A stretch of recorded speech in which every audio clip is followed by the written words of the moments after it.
Le sport, visiblement, n'est pas toujours l'école de la tolérance. Dimanche, l'équipe de football musulmane de Créteil a refusé de jouer contre le Paris Foot Gay parce que certains membres sont homosexuels.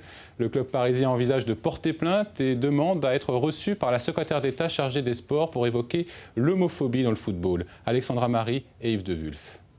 Le terrain de foot du stade Pershing de Vincennes est resté désert ce dimanche. La rencontre entre le Paris Foot Gay et l'équipe Créteil-Bébel a été annulée par écrit dans ce mail. Conformément au principe de notre équipe, qui est une équipe de musulmans pratiquants, nous ne pouvons jouer contre vous. Nos convictions sont plus importantes qu'un simple match de foot, écrit l'entraîneur de Créteil. C'est carrément grave parce qu'aujourd'hui le Paris Foot Gay c'est quoi? C'est un club qui sensibilise tout type de personnes, tout type de joueurs.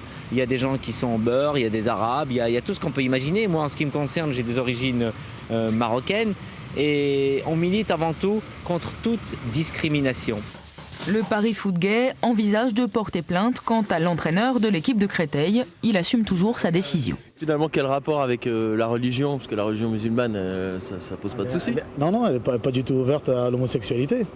On n'accepte pas le fait d'être homosexuel. Donc moi, j'ai des principes et je suis ces principes-là maintenant. Ce que j'ai expliqué, c'est que moi j'adhère à cette idée-là en tant que citoyen français musulman.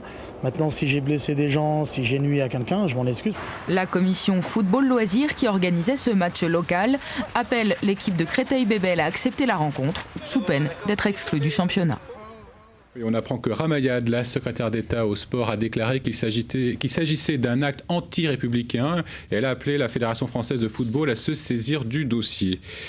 C'est l'un des plus gros scandales sanitaires, la contamination par la bactérie du Xénopie de 58 patients à la clinique